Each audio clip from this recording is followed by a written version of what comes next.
up the engine. So we checked fuel. We turned the fuel system on, turned the oil system on. Everything got it heated, ready to go. Checked all the leaks. So now fired up, do hot bearing checks. Take the doors on and off 24,000 times. Randy's just checking the gauges here, making sure everything's alright. Before we start the engine, these are called the indicator cocks, and it actually opens a hole in the cylinder so that when you rotate the engine, say you have a fuel leak, a coolant leak, any sort of a leak, you won't be able to hydro lock the engine as you're turning it over. Whatever might have leaked into the cylinder will be sprayed out of the indicator cocks. You can also screw a gauge onto the indicator cock and open it while the engine is running and get compression numbers in real time under load.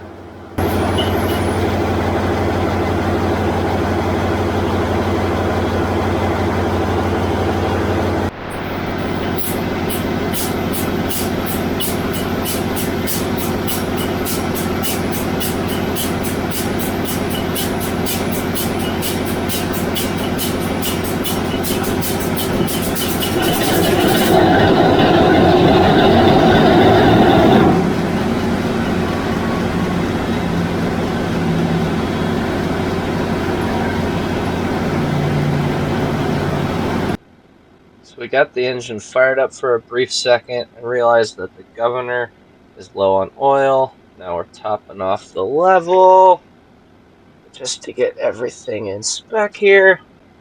And then I'll show you, they're looking at it. They're trying to decide whether or not it's over full. It is slightly. But once we run it, the level should come back down again. You can see it there just a little over the line.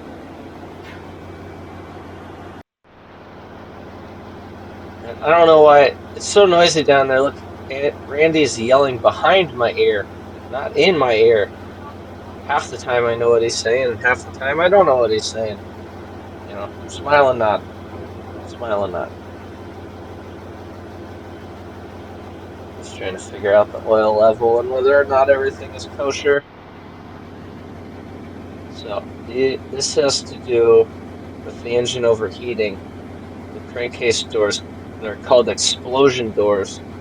You'll see some of them with the holes in the center. Check this out. 272 to 1. That's the electric motor that turns the engine over when we're servicing it. Insane amount of reduction.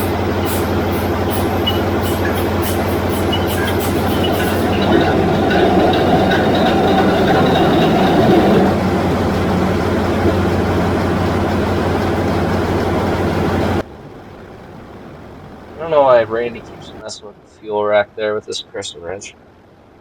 Now that we had it running for a second, checking for other leaks.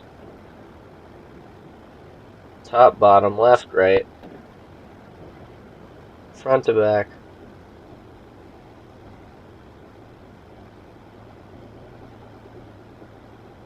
Actually did find a couple fuel line leaks coming up here that I show you. Now he's plugging something in to talk to the governor. Oh, okay. These are the hot bearing checks that I was talking about. Take the doors on and off 10,000 times.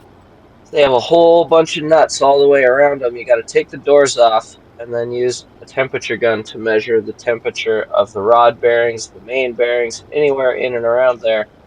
These guys are being cool and let us use an electric impact. When I first started in the industry, they'd hand you a speed ratchet and tell you to do it by hand. It takes forever. And typically, we didn't do it this job. I'm used to doing a hot bearing check after 10 seconds, after 30 seconds, after a minute, after 5 minutes, after 10 minutes. I don't remember how many we did here on this job. Everything looks good inside. No problems. Run around back and forth, inspect everything. What is he cleaning? Oh no, he's got the He's got the device in his hand to rotate the engine around. And the temperature gun.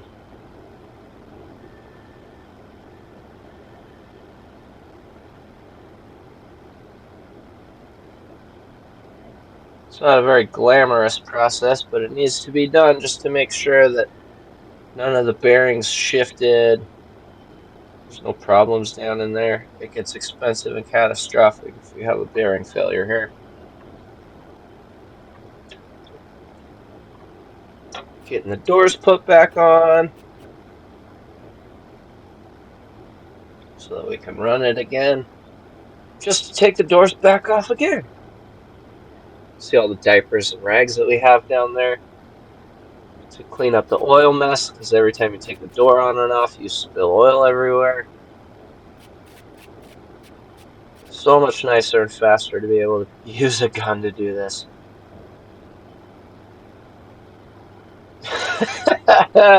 Jason didn't know the camera was there the whole time. That's great. Red ball. Oh, I got wings.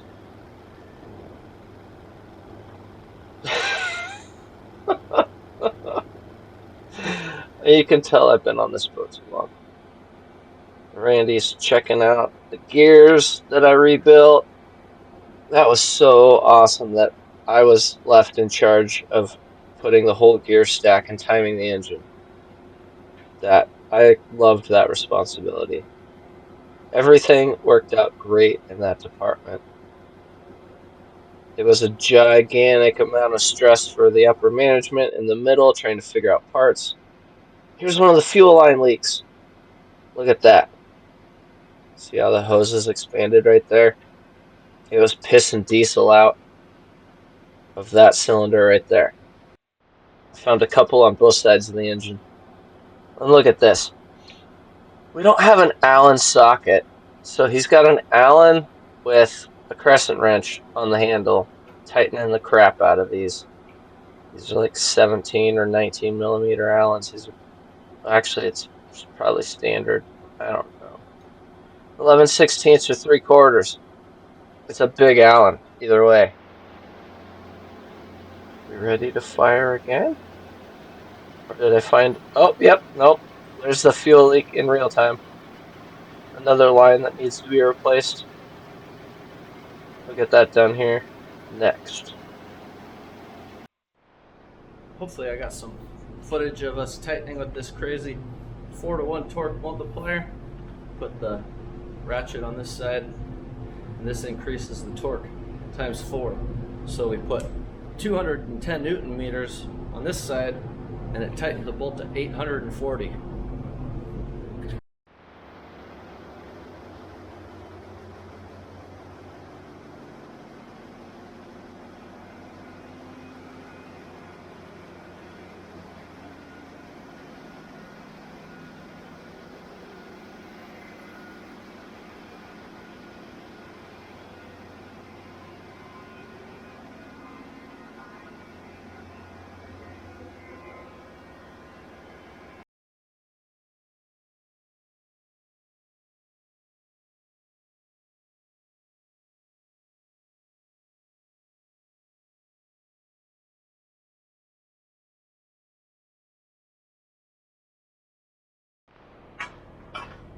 Oh, our final descent down the stairs.